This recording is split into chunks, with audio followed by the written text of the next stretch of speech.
श्री गणेशाय नमः। श्री गणेशाय नमः। श्री गणेशाय नमः। श्री शिव पुराण महात्म का आज हम लोग का दूसरा भाग सुनते हैं और कोशिश करिएगा कि लाइक और शेयर जरूर करें। जय हिंद जय भारत में आपको सब स्वागत है। मैं राम नरेश झा। जय हिंद जय भारत को जब आप सर्च करेंगे तो इसमें आपको बहुत सारा आरती भी मिलेगा, साथ साथ जो है सो आपकी गीता का भी श्लोक मिलेगा, भागवत भी शुरू हो गया है, शिव पुराण भी शुरू हो गया है और आने वाले कल में और भी बहुत सारी चीज़ शुरू होने वाले हैं। इसलिए चैनल को सब्सक्राइब जरूर करें और सत्य सनातन के साथ जुड़ने के लिए आप सबों को बहुत बहुत धन्यवाद। लाइक और शेयर तो बनता ही है। अब शुरू करते हैं दूसरे भाग में। श्री सूत जी ने कहा, मुनि श्रेष्ठ शौनक तुम धन्य हो, क्योंकि तुम्हारे हृदय में पुराण कथा सुनने का विशेष प्रेम एवं लालसा है। इसीलिए मैं शुद्ध बुद्धि से विचार कर तुमसे परम उत्तम शास्त्र का वर्णन करता हूँ। वत्स, वह संपूर्ण शास्त्र सिद्धांत से संपन्न भक्ति आदि को बढ़ाने वाला था, भगवान शिव को संतुष्ट करने वाला है। कानों के लिए रसायन अमृत स्वरूप तथा दिव्य है, तुम उसे श्रवण करो सुने मुने। वह परम उत्तम शास्त्र है शिव पुराण, जिसका पूर्व काल में भगवान शिव ने ही प्रवचन किया था। यह काल रूपी सर्प से प्राप्त होने वाले महान त्रास का विनाश करने वाला उत्तम साधन है। गुरुदेव व्यासन से सनत कुमार मुनि का उपदेश पाकर बड़े आदर से संक्षेप में ही इस पुराण का प्रतिपादन किया है। इस पुराण के प्रणय न का उद्देश्य है कलयुग में उत्पन्न होने वाले मनुष्यों के परम हितकारी साधन है। यह शिव पुराण परम उत्तम शास्त्र हैं।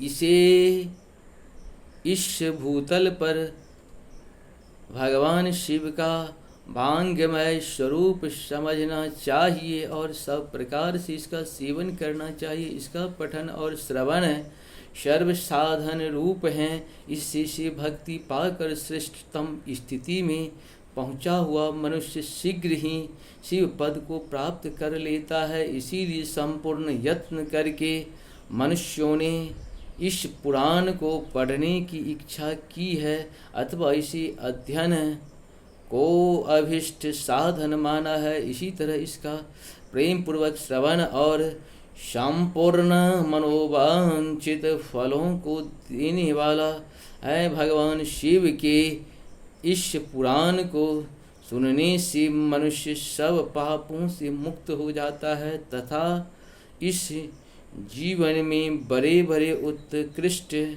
भोगों का उपभोग करके अंत में शिवलोक को प्राप्त कर लेता है। यह शिव पुराण नामक ग्रंथ 24,000 श्लोकों से युक्त है।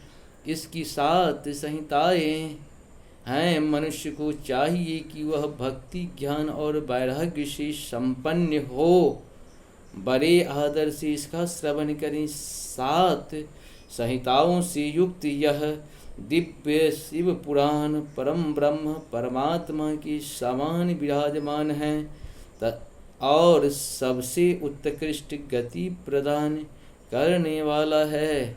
जो निरंतर अनुसंधान पूर्वक इस शिव पुराण को वांचता है तथा नित्य प्रेम पूर्वक इसका पाठ मात्र करता है, वह पुण्यात्मा है। इसमें संशय नहीं। जो उत्तम बुद्धि वाला पुरुष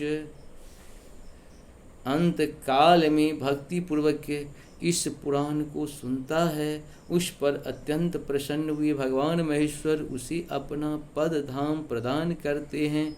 जो प्रतिदिन आदर पूर्वक इस शिव पुराण का पूजन करता है, वह इस संसार में संपूर्ण भोगों को भोग कर अंत में भगवान शिव के पद को प्राप्त कर लेता है।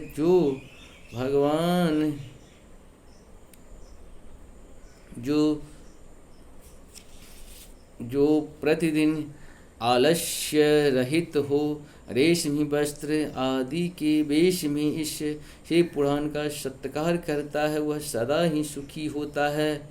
यह शिव पुराण निर्मल तथा भगवान शिव का सर्वस्व है। जो इहलोक और परलोक में भी सुख चाहता हो, उसे आदर के साथ प्रयत्नपूर्वक इसका सेवन करना चाहिए। यह निर्मल एवं उत्तम शिव पुराण धर्म, अर्थ, काम और मोक्ष रूपी चारों पुरुषों को देने वाला है। अतः सदा प्रेम पूर्वक इसका श्रवण एवं विशेष पाठ करना चाहिए। इस प्रकार से हम लोगों का ये दूसरा एपिसोड पूर्ण हुआ। कल हम लोग शिव पुराण के श्रवण से देवराज को शिवलोक की प्राप्ति तथा चंचुलिका का पाप से भय एवं संसार से वैराग्य, इस प्रकार से हम लोग कल का एपिसोड फिर सुनेंगे। एपिसोड का छोटा छोटा करके हम लोग सुनाते हैं।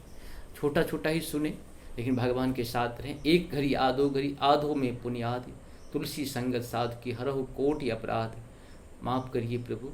नमस्कार अपने दर्शकों को, अपने भाइयों को, अपने बहनों को, अपने माताओं को, पिताओं को, दादा दादी, नाना नानी, चाचा चाचियों को, बेटियों को, सबको प्रणाम, नमस्कार, धन्यवाद।